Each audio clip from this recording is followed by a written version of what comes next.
ఈరోజు మహాశివరాత్రి శ్రీ అన్నపూర్ణ సమేత నీలకంఠేశ్వర స్వామి దేవస్థానం మూలాపేట నెల్లూరు. మనకి నీలకంఠేశ్వర స్వామి అంటే మనకి సముద్రంలో చిలికినటువంటి ఈ ప్రధాన కలశాన్ని ఎప్పుడైతే చిలికారో అక్కడి నుంచి అమృతం అదేవిధంగా విషం అనేది కూడా వచ్చింది.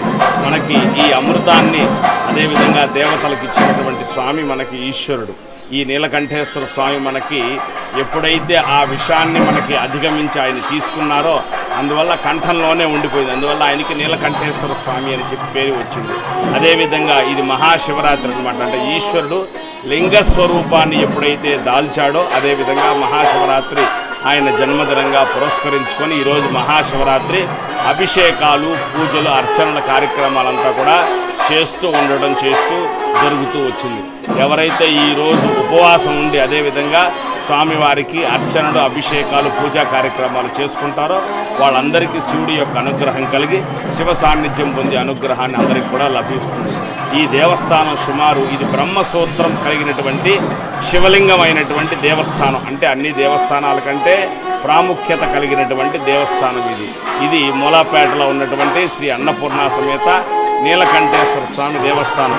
ఇంచుమించు 1000-1200 సంవత్సరాలు అంటే చోళరాజులు, పల్లవ రాజుల నాటి కాలంలో ఉన్నటువంటి దేవస్థానం అన్నమాట.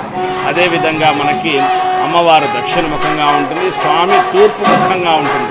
మనకి ప్రతి సంవత్సరంలో ఆషాఢ మాసంలో ఒక 20 రోజుల పాటు అంటే ఉత్తరాయణం నుంచి దక్షిణాయనికి సూర్య భగవానుడు ప్రవేశిస్తూ ఉన్నటువంటి సమయంలో సూర్య కిరణాలు స్వామి మీద నేరుగా బ్రహ్మసూత్రం మీద కూడా పడుతూ ఉంటాయి.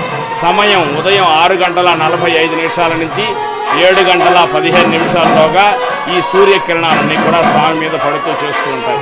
అందువల్ల ఎవరైతే ఈ దేవస్థానానికి వచ్చి అభిషేకాలు, పూజా కార్యక్రమాలన్నీ కూడా నిర్వహిస్తూ చేస్తూ ఉంటారో అదేవిధంగా మహాశివరాత్రి రోజు ఎవరైతే పూజా కార్యక్రమాలు చేస్తూ ఉంటారో వాళ్ళందరికీ శివ సాన్నిధ్యం కలిగి అనుకోని అదృష్టాన్ని అందరూ కూడా పొందుతారు. ఓం నమః శివాయ.